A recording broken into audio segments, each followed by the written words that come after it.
السلام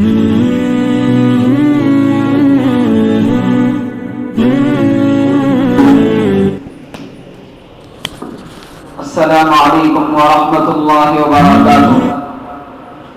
بسم اللہ الرحمن الرحیم وبہ نستعین والصلاة والسلام علی رسولہ سیدنا محمد وعلی آلہ وصحبہ اجمعین. اما بعد فاعوذ باللہ من الشیطان الرجیم. بسم اللہ الرحمن الرحیم.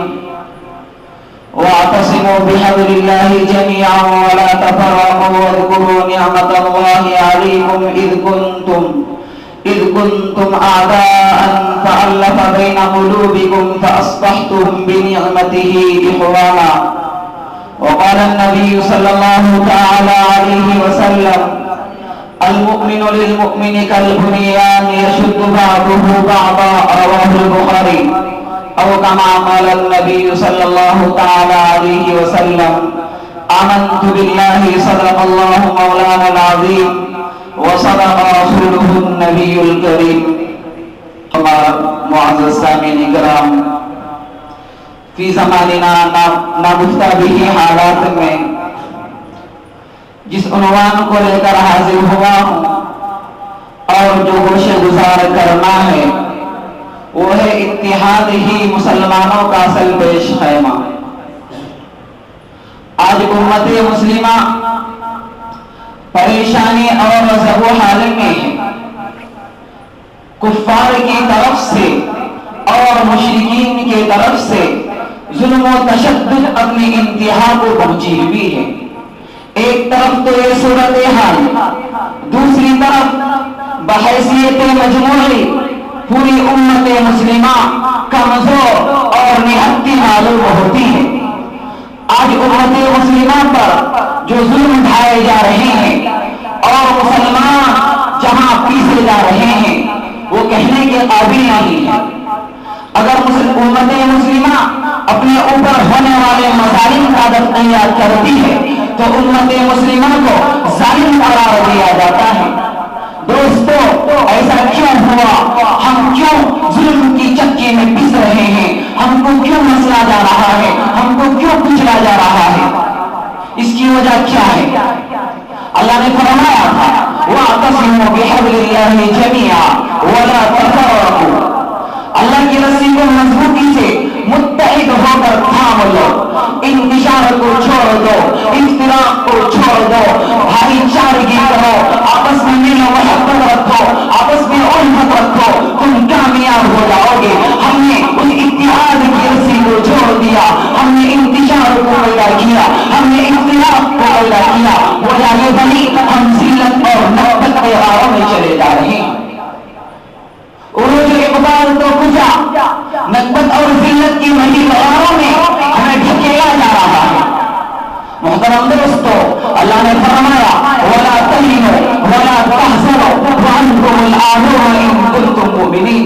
ہمت نہ ہو، غم زدہ نہ ہو، تم ہی کامیاب رہو گے. مگر شرط لگا دی بشرطے کہ تم کامل مومن ہو.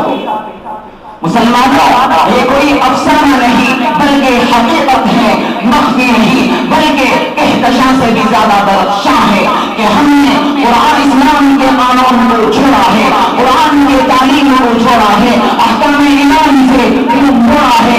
ہم نے نبی اکرم صلی اللہ علیہ وسلم کے طریقوں کو چھوڑا ہے، اس کے اصول کو ہم نے چھوڑا ہے. تو آج ہماری یہ غربت بھری ہوئی ہے. مسلمانوں، اللہ تبارک و تعالی نے فرمایا انما المؤمنون اخوة فاصلحوا بین اخویکم. یہ ہمارے خوابوں میں اور ہمارے خیالوں میں یہ آیت بھولنی چاہیے. اللہ کے نبی نے فرمایا المسلمون کجسد واحد، کہ مسلمان آپس میں ایک ہے، بھائی بھائی کی طرح ہے. ایک مسلمان کو چوٹ لگے تو دوسرے مسلمان کا دل تڑپ جانا چاہیے. آج وہ چیزیں ہمارے اندر سے ختم ہو چکی ہے. ہم نے ان چیزوں کو بھلا دیا ہے، ہم نے ان چیزوں کو پسے کش ڈال دیا ہے. مسلمانوں، تم ہی تو خالد ابن ولید کے فرزند ہو، تم ہی صلاح الدین ایوبی، نور الدین زنگی کے فرزند ہو. تمہارے اندر ان کا خون دوڑ رہا ہے؟ کیا وجہ ہے پھر بھی تم ذلت اور پستی میں جا رہے ہو؟ وجہ یہی ہے کہ انہوں نے اللہ کے حکموں کو تھامے رکھا تھا، نبی کے طریقے کو پکڑے رکھا تھا، صحابہ کے طریقے پر وہ درگزر تھے، اللہ نے جو حکم دیا تھا اس پر وہ چل رہے تھے، نبی نے جو طریقہ بتلایا تھا اس پر چل رہے تھے۔ آج لیکن ہم نے نبی کے طریقوں کو چھوڑا، اللہ کے حکموں کو چھوڑا، تو آج ہم ذلت میں جا رہے ہیں۔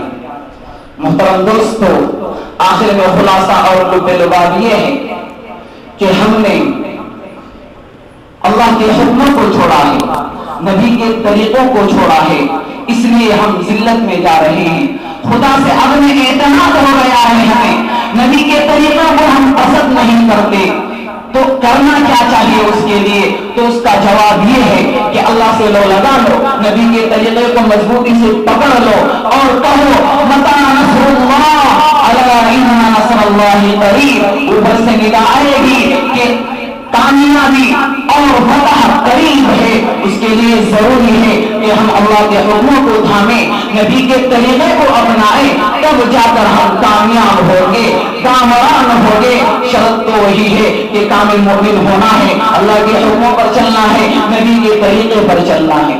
دعا کریں کہ اللہ تبارک و تعالی ہمیں اتحاد اور اتفاق سے رہنے کی توفیق عطا فرمائے۔ آمین و آمین۔